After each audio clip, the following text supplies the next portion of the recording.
The Cybrarian presents The Bogle, a Scottish folktale. Images courtesy of Unsplash.com. Audio samples courtesy of YouTube Audio Library. Spoken by Shazreea. Suitable for all ages.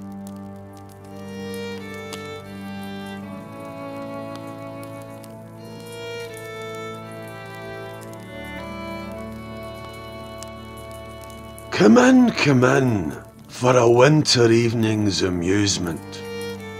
For man or beast must keep themselves warm and entertained.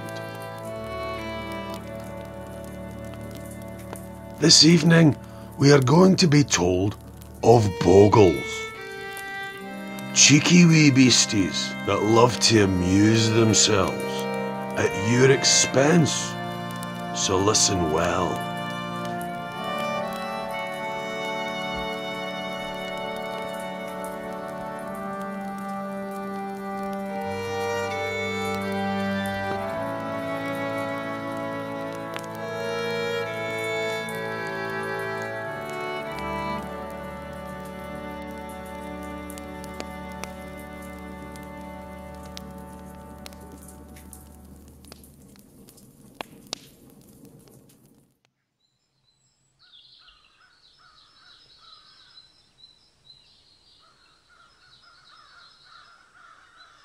Today we shall speak on the Bogle, sometimes the tatty Bogle.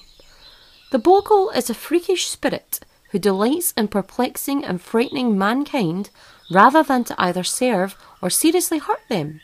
They have many names: Esprit Folly of the French, Shakespeare's Puck, and the Headley Cow of England, the Humble No, Brag, or Robin Goodfellow, the Buggin of Nant-y-Cuthrell, and Shellycoat, a spirit who resides in the waters and has given its name to many a rock and stone on the Scottish coast.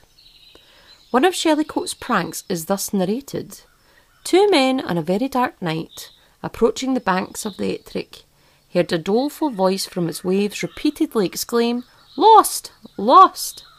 They followed the sound, which seemed to be the voice of a drowning person, and, to their astonishment, found that it ascended the river. Still they continued, during a long and tempestuous night, to follow the cry of the malicious sprite, and, arriving before dawn at the very sources of the river, the voice was now heard descending the opposite side of the mountain in which they arise. The fatigued and deluded travellers now relinquished the pursuit, and had no sooner done so than they heard Shellycoat applauding in loud bursts of laughter at his successful roguery. The spirit was supposed particularly to haunt the old house of Groundbury, situated on the River Hermitage in Liddesdale, Roxburgh. Scotland is full of bogles, bogies and such like similarly named beasties. They can oft be hard to classify, as was remarked by an anonymous writer in 1833, discussing the works of Sir Walter Scott. The Bogle, called the Great Bairn of the Lake, from the lowlands of Scotland, was described by this teller of tales as part fairy, part ghost, and part brownie, a puzzling mix.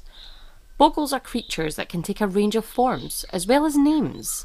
James Nicholson, describing Shetland folklore, added to his discussion of trolls and mermaids a general list of hard-to-classify supernatural beasties, which included the skeekel, a sort of trow that rode a horse that was black with white spots and had 15 tails; the marule, a fish with a crest of flame and eyes all over its head; and the tangie, who whipped up storms and tried to abduct girls.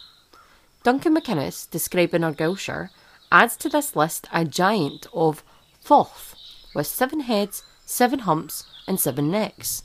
Besides these assorted monsters, there were many beasties that accorded better the more well-kent shapes of the fairy world. On the Scottish borders lived the Brown Man of the Moors, who protected the wildlife of the moors and took revenge upon those who ignored his warnings. This Scunner appears to have been a type of Durgar, or dwarf, but we shall tell you of the Fiddler and the Bogle of Boggendoran, as we know that tale best. Late one night, as my grand-uncle Lachlan Dhu Macpherson, who was well known as the best fiddler of his day, was returning home from a ball. at which he had acted as a musician. He had occasion to pass through the once haunted Bog of Torrens.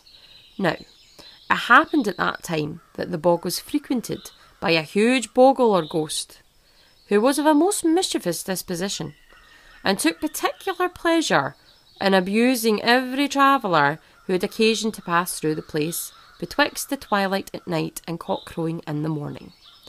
Suspecting much that he would also come in for a share of his abuse, my grand-uncle made up his mind, in the course of his progress, to return the ghost any civilities which he might think meet to offer him. On arriving on the spot, he found his suspicions were too well grounded. For whom did he see but the ghost of Bogle, apparently ready waiting for him, and seeming by his ghastly grin not a little overjoyed at the meeting. Marching up to my grand-uncle, the Bogle clapped a huge club into his hand, and furnishing himself with one of the same dimensions, he put a spittle in his hand, and deliberately commenced the combat. My grand-uncle returned the salute with equal spirit, and so ably did both parties ply their batons that for a while the issue of the combat was extremely doubtful. At length, however, the fiddler could easily discover that his opponent's vigour was much in the fagging order. Picking up renewed courage in consequence, he plied the ghost with renewed force, and after a stout resistance, in the course of which both parties were seriously handled, the ghost of Bogle thought it prudent to give up the night. At the same time, filled no doubt with great indignation at this signal defeat, it seems the ghost resolved to re-engage my grand-uncle on some other occasion, under more favourable circumstances.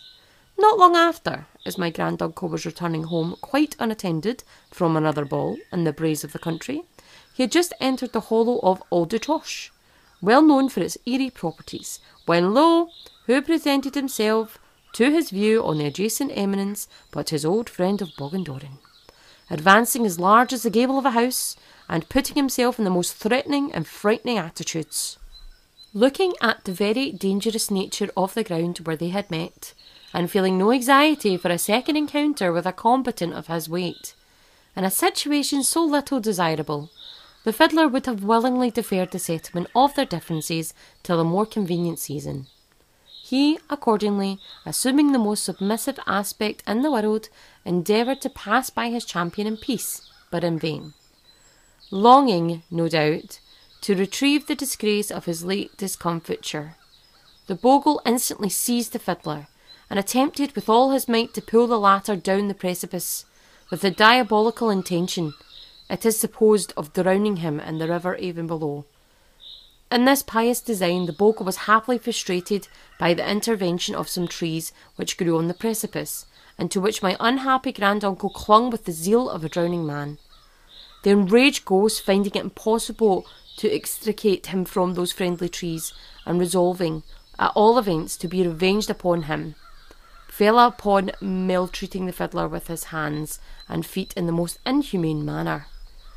Such gross indignities my worthy grand-uncle was not accustomed to, and being incensed beyond all measure at the liberties taken by Bogle, he resolved again to try his mettle, whether life or death should be the consequence, having no other weapon wherewith to defend himself but his bidach, or dirk, which, considering the nature of his opponent's constitution, he suspected much would be of little avail to him. I say, in absence of any other weapon, he sheathed the bidach 3 times in the ghost of Bogle's body. And what was the consequence? Why, to the great astonishment of my courageous forefather, the ghost fell down cold dead at his feet, and was never more seen or heard of. Now perchance the Bogle, in its shame of defeat, lay down and feigned death to avoid my grand-uncle's mocking, for he had a lashing tongue about him. Or perhaps the tale was brewed in drink, which Lachlan liked much, and had to oft tell a tale of his tardiness. Either way, be careful in the braes, or by the burns lest you meet a Bogle.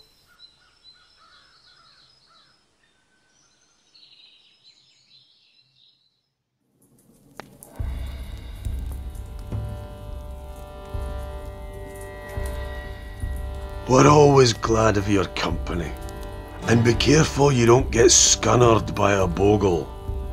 We'll have more for you soon, so haste you back.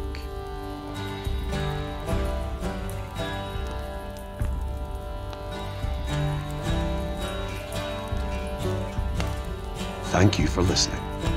This has been a Cybrarian production of The Bogle, a Scottish folktale. Spoken by Shazreea.